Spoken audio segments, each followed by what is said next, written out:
BJP అధ్యక్షుడు అదే విధంగా కేంద్ర మంత్రి కిషన్ రెడ్డి గారు ఎక్స్ వేదికగా Rahul Gandhi against for national interest అట.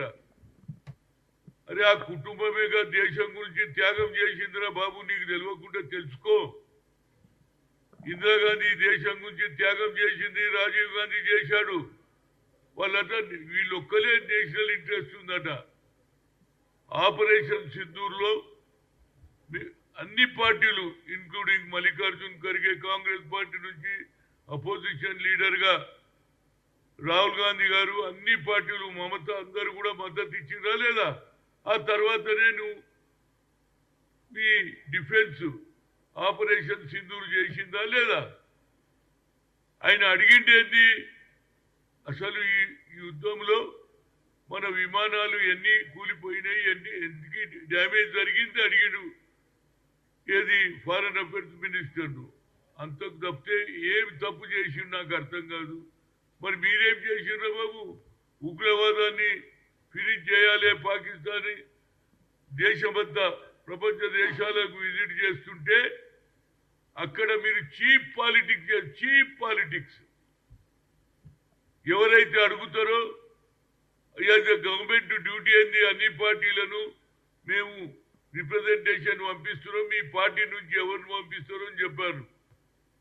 అదేవిధంగా మమతా బెనర్జీ చెప్పకుండా క్రికెట్ పేరు యూసుఫ్ ను పంపడం జరిగింది ఆయన ఎంపీగా. ఆమెను కూడా అడగలే. అయినా ఏమేమన్నది దేశ ఇంట్రెస్ట్ లో నేను తప్పనిసరిగా పంపిస్తా అన్నాడు. ఇక్కడ మీరు కావాలని ఏది మా పార్టీలో ఏది డిస్టర్బ్ చేయాలన్న ఆలోచన మీది, మేము దేశాన్ని కాపాడాలన్న ఆలోచన రాహుల్ గాంధీ గారు, అదే సోనియా గాంధీ, అదే మల్లికార్జున్ ఖర్గేది. చీప్ పాలిటిక్స్ మీరు చేస్తూ ఏం మాట్లాడతారా బాబు? ఆయన గట నేషనల్ ఇంట్రెస్ట్ లేదంటే ఆయన అగేనెస్ట్ ఉన్నారట నేషనల్ ఇంట్రెస్ట్ కు.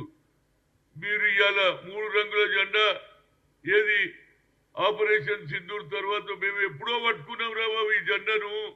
కొన్ని రోజుల వరకు ఆర్ఎస్ఎస్ ఆఫీసులో మీ జెండా లేకుంటే తిరంగా జెండా, దాని మీద కూడా మీరు ఆలోచన చేయాలని చెప్తున్నా.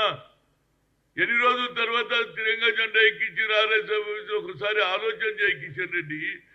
పదవులు ఉన్నాయని మంత్రి అని ఇవాళ ఏదో దేశభక్తులను దేశాన్ని గురించి ప్రాణాలు అర్పించి స్వాతంత్రం తెచ్చినటువంటి ఆ కుటుంబాన్ని నేషనల్ ఇంట్రెస్ట్ లేదు అని చెప్పడం ఎంతవరకు న్యాయం అనేది నేను అడుగుతున్నాను. దీని మీద మీరు ఇవాళ విదేశాలకు పంపిస్తున్నటువంటి ఈ ఎక్స్ట్రీమిస్ట్ యాక్టివిటీని ఫినిష్ చేయాలని ఆలోచన చేసే సమయంలో మీరు మా పార్టీని అడగకుండానే ఏది మా పేరు పంపించేసి మా పార్టీలో ఏదో డిస్టర్బ్ చేయాలనే ఆలోచన సంకుచితమైనటువంటి ఆలోచన చేశారు.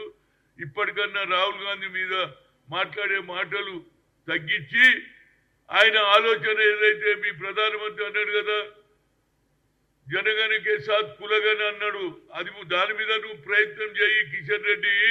ఈడ మాటలు మాట్లాడడం కాదు, ఢిల్లీలో ఒప్పి నేను ఓబీసీ ఎంపీస్ కన్వీనర్ గా 11 ఏళ్లు పనిచేసిన, మీ ప్రధానమంత్రి 10 ఏళ్లుండే 3 సార్లు కలిసిన ఏది క్యాస్ట్ వైజ్ సెన్సస్ చేయాలని మా బీసీలకు సరి అయిన న్యాయం జరగాలంటే ఒక సెపరేట్ మినిస్ట్రీ రాహుల్ గాంధీ అంటున్నాడు. ఎక్కువ శాతం ఉన్నటువంటి బీసీలకు న్యాయం జరగాలని దాని మీద నువ్వు శ్రద్ధ వహించు. కానీ ఇవాళ ఏదైతే ఆపరేషన్ సింధూర్ అందరూ అప్రిషియేట్ చేస్తున్నారు మన జవాన్లను.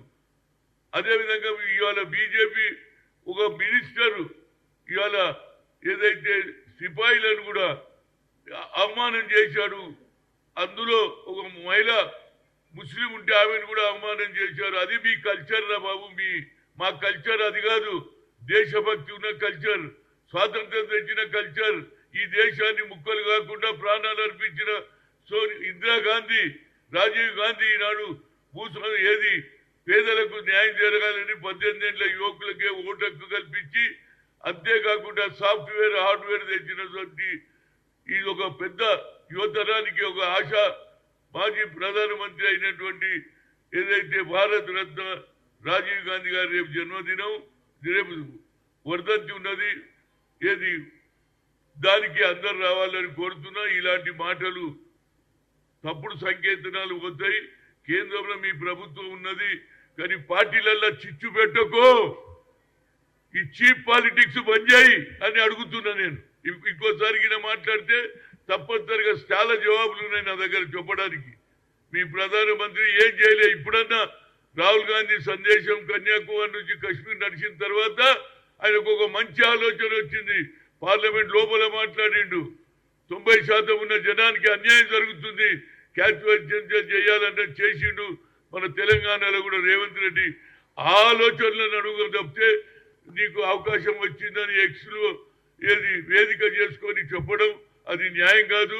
ఇప్పటికన్నా ఇలాంటి సంకుటిత ఆలోచనలు పనిచేసి భారతదేశాన్ని ఏది ముందుకు పోయేటట్టు ఇతర దేశాలు ఈ ఉగ్రవాదాన్ని ఫినిష్ చేయడానికి మేమందరం మొదటి నుంచే కంకరం కట్టుకున్నాం. దానివల్లనే ఇందిరాగాంధీ చనిపోయింది, అదేవిధంగా రాజీవ్ గాంధీ చనిపోయిండు. అది మాకు తప్పనిసరిగా జ్ఞాపకం ఉంది. దేశభక్తి మాది ముఖ్యం. ఇలాంటి భాషను ఆపకపోతే దీని తర్వాత మేము కూడా మాట్లాడే శక్తి మాకున్నది. కానీ దేశంలో జరుగుతున్నటువంటి యుద్ధం సమయంలో మనం మాట్లాడొద్దని మేము నోరు మూసుకున్నాం. ప్రభుత్వానికి నరేంద్ర మోడీకి పూర్తి సహకారం అన్ని పార్టీలు ఇచ్చినాయి. అందరినీ సమానంగా ఆలోచన చేయాలి, కానీ పార్టీలలో ఏది చిచ్చు పెట్టే పని బంద్ చేయమని కోరుతున్నా. Thank you.